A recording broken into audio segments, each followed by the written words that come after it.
L'École supérieure d'administration, d'économie, de journalisme et des métiers de l'audiovisuel ESAE offre de nouveaux challenges pour l'année universitaire 2023-2024. Étudiantes et étudiants, parents d'élèves nouveaux bacheliers, ESAE, c'est la garantie d'une formation de qualité à des conditions très avantageuses. À Gbedjromede, à Papa, à Boumekalavi et Parakou, inscrivez-vous en administration générale, administration du travail et de la sécurité sociale, trésor et finances publiques, impôts, diplomatie et relations internationales, journalisme et métiers de l'audiovisuel, gestion des marchés publics, planification et développement local, sciences économiques, sciences juridiques et toutes les filières des sciences de gestion. ESAE vous offre des bourses, demi-bourses et de réductions pour les premières inscriptions dans toutes ces filières. Waouh! En licence 1, 2 et 3 et en master, bénéficiez jusqu'à 50% de réduction sur tous nos sites. N'est-ce pas génial? Infoline. ESAE Gbedjromede, 3e rue à droite en quittant le carrefour Le Jador pour la BIBE Jéricho ou au plus 229 90 93 65 21 98 98 14 00 à Kpakpa au plus 229 52 88 33 33 à Boumekalavi au plus 229 52 88 44 44 Parakou au plus 229 52 46 12 12. ESAE, l'excellence à un an. Aneldo, bonjour à nouveau. Le Bénin a participé au championnat d'Afrique de lutte de plage. Effectivement, bonjour chers amis internautes. Le Bénin a participé au championnat d'Afrique de lutte de plage les 22 et 23 juin dernier à Dakar, aux côtés de plus de 1000 lutteurs provenant de 34 pays. Les 6 Béninois, dont 2 dames, ont porté le flambeau tricolore. Gilles Biguet-Zoton, secrétaire général adjoint de la Fédération béninoise de lutte, dresse le bilan de cette première participation. De manière générale, je peux dire que les lutteurs béninois sortent de cette compétition plus expérimentés. La moisson n'a pas été bonne. Elle n'a pas été comme on l'aurait souhaité. Le Bénin quitte cette compétition avec une place de 4e africain dans la catégorie des moins de 90 kilos. C'est bien sûr le lutteur de Eulizo Lutte Club, Tchédé Ayelodjou Kizito, qui a raté le bronze à 2 cheveux près. Il faut tout simplement dire que le bronze, il aurait pu l'avoir. Il lui a manqué seulement l'expérience, tout simplement, face à Ahmed Mahamoud de l'Égypte. Il a fleuré cette médaille. On va pas faire le procès de la VAR parce que le combat, il a bien entamé, mais il menait même un point. Voilà, 2. Puis finalement, la décision de la VAR est intervenue, je dirais, est allée à sa défaveur. De l'autre côté, les filles Sofiat Adjaï, Sofiat Nelly et Kawiat Issifou ont quand même fait de leur mieux.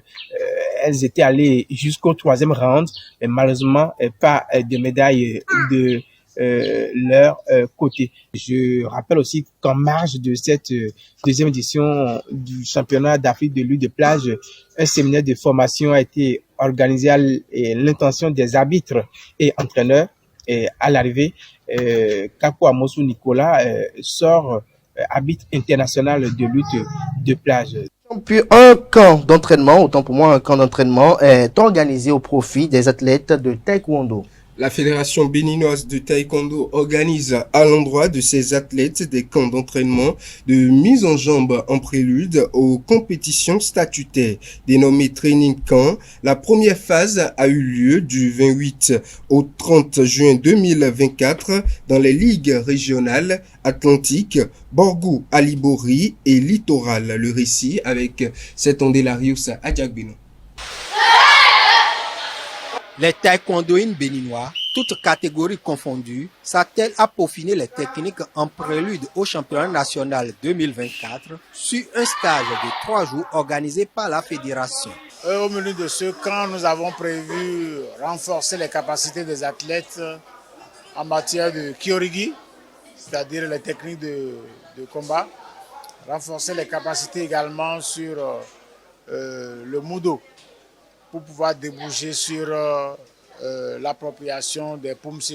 Ici, au Dojang national, une centaine de pratiquants travaillent sous la direction du sélectionneur national adjoint.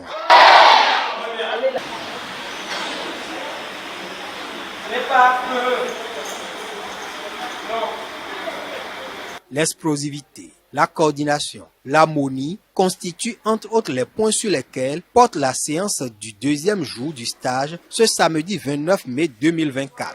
En fait, c'est la continuité du premier jour.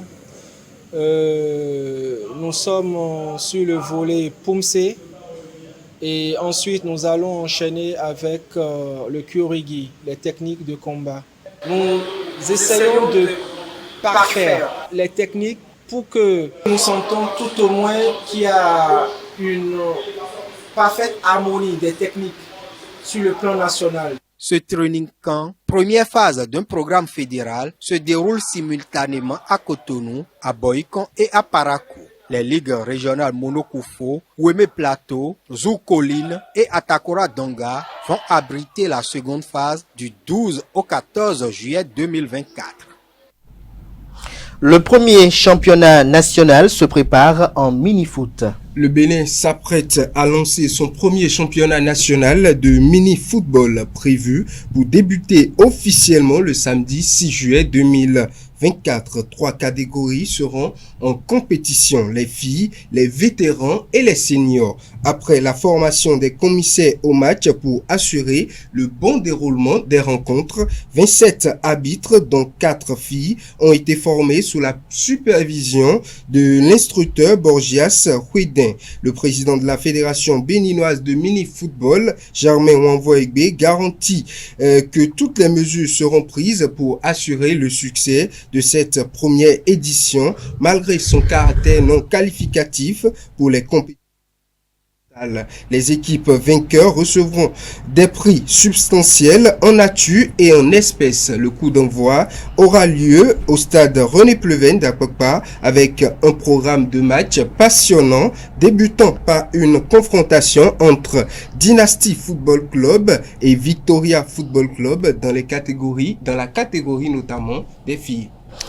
Et pour finir, le Dico des Sports nous embarque en escrime. Le Dico des Sports fait son retour. Eh bien, on n'ira pas très loin car on est toujours à l'escrime comme la première fois. C'est la deuxième partie et c'est une présentation de Leandro Kodo. Bonjour chers amis sportifs, ce deuxième numéro du Dico des Sports au cœur de l'escrime évoque les règles de jeu de cette discipline. L'escrime est un sport de combat qui oppose deux adversaires armés d'une épée, d'un fleuret ou d'un sabre. Voici les règles de jeu principales de l'escrime. 1. Objectif du jeu. Le but de l'escrime est de toucher son adversaire avec son arme tout en évitant d'être touché soi-même. 2. Touche valable. Pour qu'une touche soit valide, elle doit être portée avec la pointe de l'arme sur la zone valable de l'adversaire. Chaque arme a ses propres règles de touche valable. 3. Arbitrage.